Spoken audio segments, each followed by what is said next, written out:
Hi, hello. It's been a while since I've done this. So, stuff has been happening. Pandemic, school, pandemic, work, and pandemic.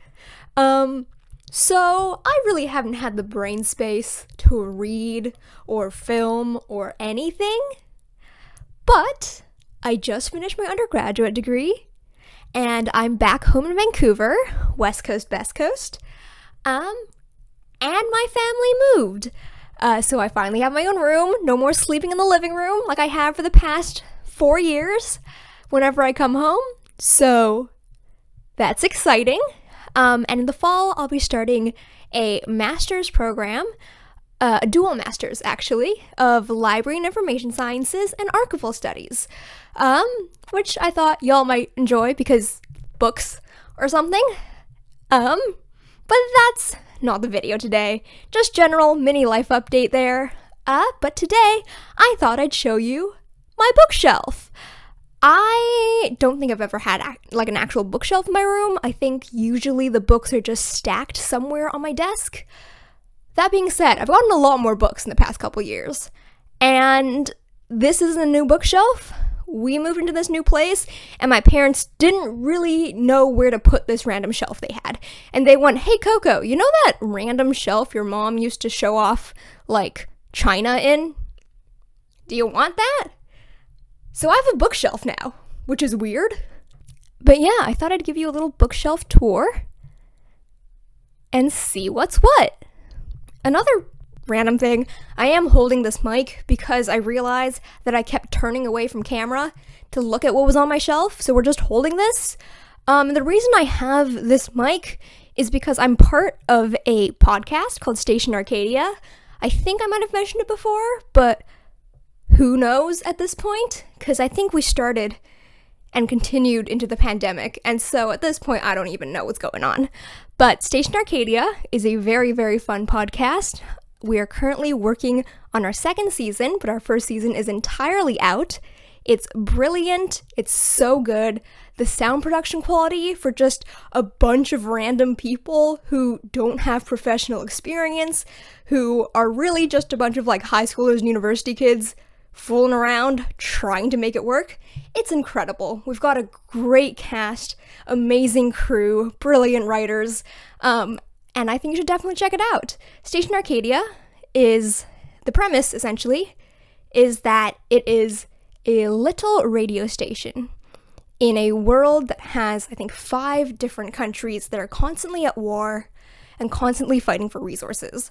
And there's a cyberpunk one, which is where I am, my character, Dine. They are part of a teenage rebellion book club and is the mom friend and is more brain than bronze. And I had to be like, how did you typecast me before you met me? So if you want to check it out, please do. I think they're doing a great job. Yeah. I don't actually know how to film with a mic or edit with a mic, so this should be interesting. Okay, I really can't figure out how to angle it so you can see the stuffed animals up there. But we got a bunch of stuffed animals. I think I own more now as a 21-year-old than I ever did as a child, which is saying something because I went to several Build-A-Bear birthday parties when I was a kid, including one of my own. And I made my mom sew and knit clothing for the bears. Up here, I've got this Baymax wooden carving thing. From, I think, Fandom Decor Shop on Instagram. I'll link them down below. They're incredible. They've made so many fun things. He's just up there, fist bumping, doing Baymax stuff. I love Baymax. I love Big Hero 6. I did at first think Gogo Tamago's name was Coco, and I was very excited about that. So, up there, along with Baymax, I've got Kiri. So, Kiri from Critical Role. And then in front of Kiri, we have, I think his name is Philip. If the official Purdy's mascot name isn't Philip, my hedgehog's name is Philip. But that's Philip from Purdy's. Then I have a University of Waterloo goose, whose name is Cat, a la Captain Marvel. Unthra named him, and I did not want him to be named Cat, but the name stuck, and now his name is Cat. I have a little stingray. That's from Ripley's Aquarium in Toronto. And I have a Yaskier Pop Funko, because I love my boy. Alright, the first shelf is inexplicably the pink shelf. Basically, any cover that has had pink on it, pretty much, has ended up here. Even if it's just some text on the spine, a little bit of color in the front. Like, this is No Man of Woman Born by Anna Mardol, and it's just got pink hair in the front. There's no pink on the spine, but it is here on my pink shelf. I think the only non-pink book is actually Evelyn Hugo, just because all my other Taylor Jenkins Reid is up here and I didn't want to separate them. So I'm just going to go through my books, I guess. I've got City of Girls by Elizabeth Gilbert. Emily from M Likes Books gave it to me. And has my all-time favorite character in there. I love Vivian. We've got No Man of Woman Born by Anna Mardol, my favorite short story collection. It's entirely trans-centric characters and trans-focused stories, and it's great. Malibu Rising by Taylor Jenkins Reid. I actually didn't think I would like it that much when I started, and by the end, I was completely mesmerized. TJR, you've done it again. Daisy Jones and the Six, my favorite book of all time. I have Super Fake Love Song by David Yoon. The Prince and the Dressmaker, Red, White, and Royal Blue. Natalie Tan's Book of Luck and Fortune. Seven Husbands of Evelyn Hugo. Another copy of Daisy Jones. I've also got Jane Eyre, Wuthering Heights, The Picture of Dorian Gray, and Heart of a Shapeshifter by Coyote Park. I just got this when I was in New York at Playground Annex, I think, and I'm very excited to read it because it is both like a story, like it's trans stories, but it's also kind of a study into being two-spirit and being trans and indigenous and all that, and that's basically what I study. So I'm very excited. It's also from a publishing company called Gender Fail, which is spectacular. Oof, if you'll go back in. Okay. Decorations-wise, we've got Scarlet Witch bobblehead figurine, which I spent ages trying to find one that wasn't $60. I've got this Loki bobblehead. Loki, golden bobblehead. He's out of his box because he is a bobblehead. And so I wanted him to bobble, but the problem is if you bobble him too hard, he falls over because his head is huge. There's also a little coffee book. I have, over here, I have a Red, White, and Royal Blue art book. Hold on, let me see if I can pull this out right now. This is a very precarious filming situation. My apologies.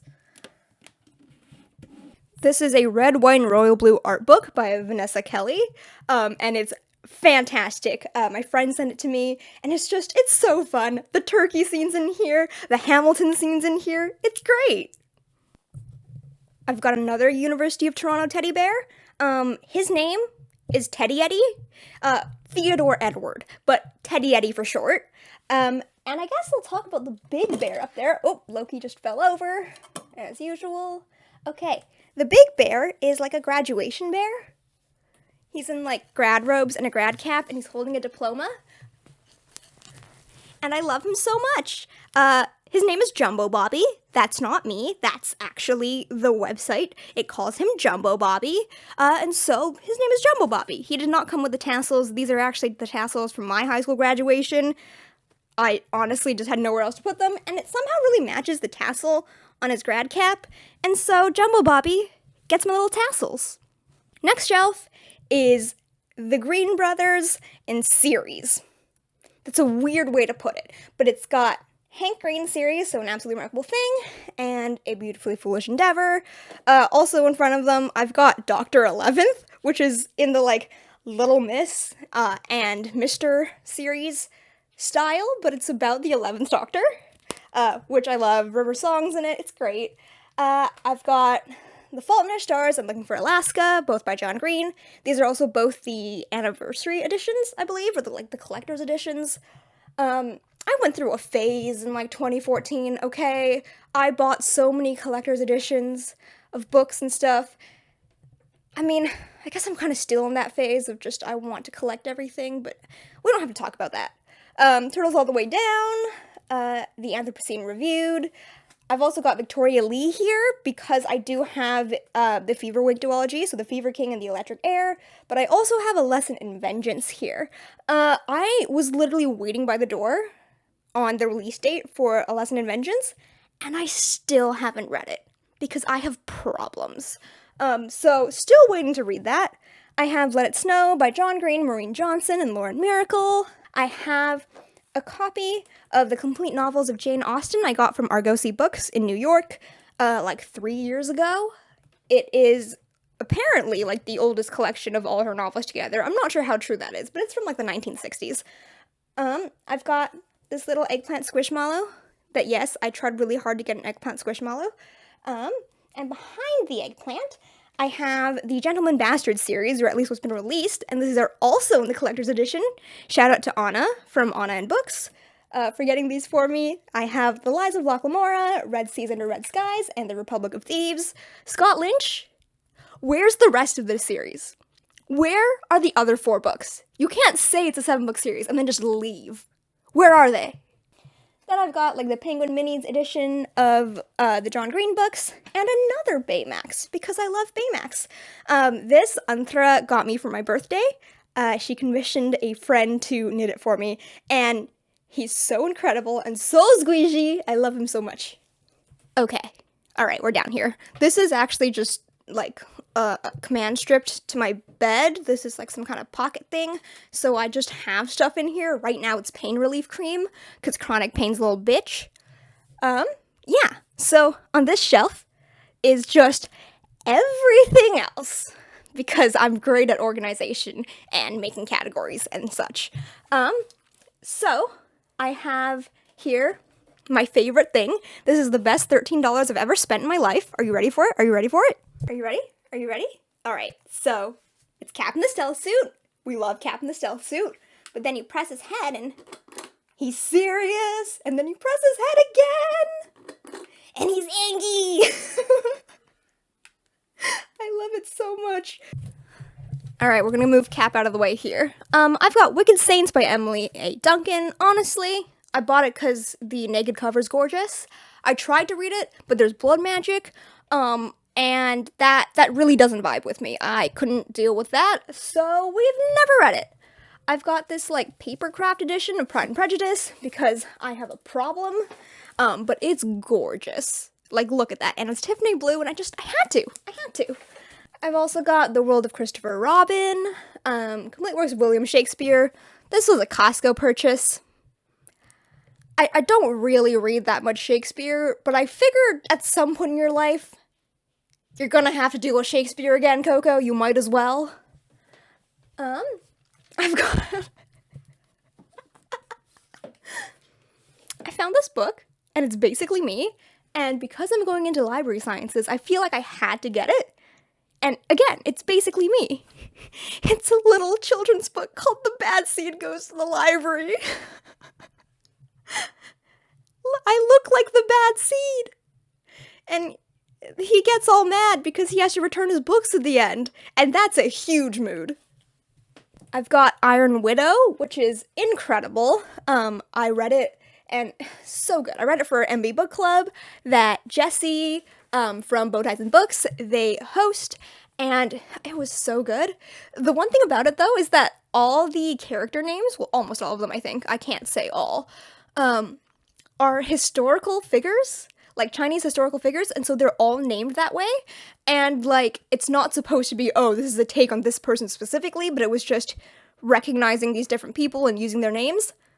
Still, I was losing it, because I was like, this is some emperor, this is some philosopher. I was struggling, and at some point, reading this book became watch Coco try to pronounce these names without the Chinese tones or characters, and watch everyone in the family rack their brains trying to figure out who the hell I'm talking about. I have Frankly in Love by David Yoon. Love this book so much. Best Asian immigrant rep, honestly, that I've seen.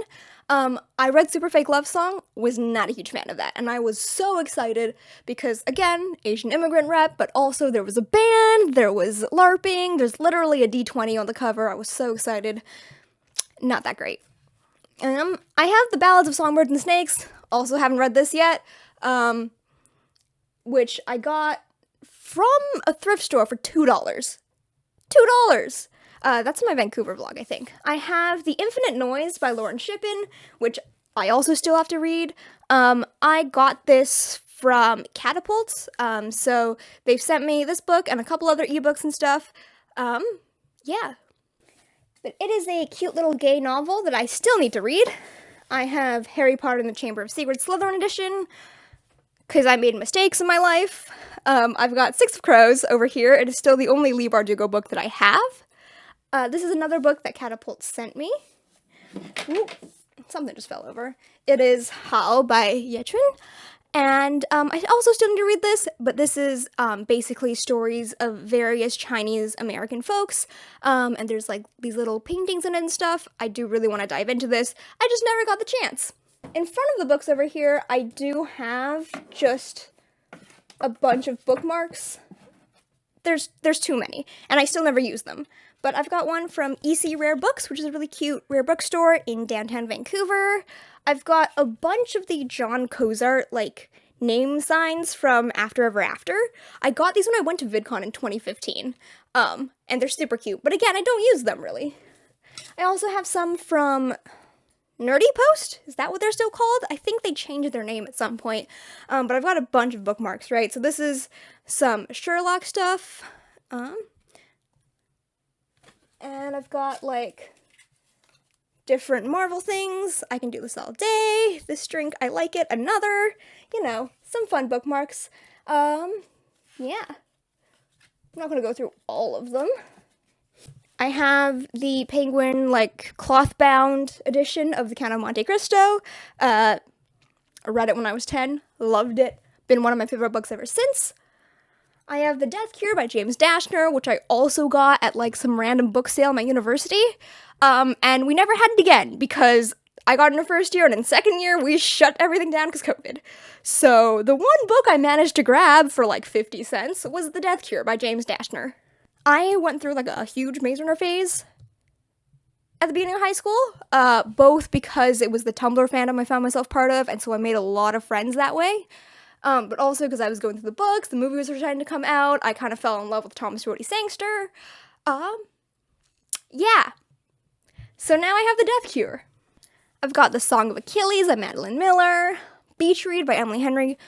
Beach Read? I was not expecting to cry this hard from this book. It's called Beach Read, and there are Taylor Swift lyrics in it, but I was fully sobbing by the end. And Emily Henry's other book, People We Meet on Vacation, that I also need to get, also incredible. And I also need to get Book Lovers and try to read it. I'm basically Poppy from People We Meet on Vacation. I've got War of the Worlds and The Time Machine by H.G. Wells. Haven't read those, just been meaning to read them. I've got Hatchet by Gary Paulson, because I loved it in middle school. And I think this also came from Emily, from Emily's books. And I have a smaller edition of Pride and Prejudice by Jane Austen that was hiding behind this embroidery. So some shit went down. I made some art for a band and like their official kind of merch stuff, and then shit went down. We don't like them anymore. But the art's now up on my Redbubble. And my friend actually went and embroidered one of the pieces I made, which is so cool. And so I have that up at the end of this shelf. Yeah, I don't really draw, but I started drawing at the beginning of the pandemic because I got inspired by The Amazing Devil, and basically things escalated from there.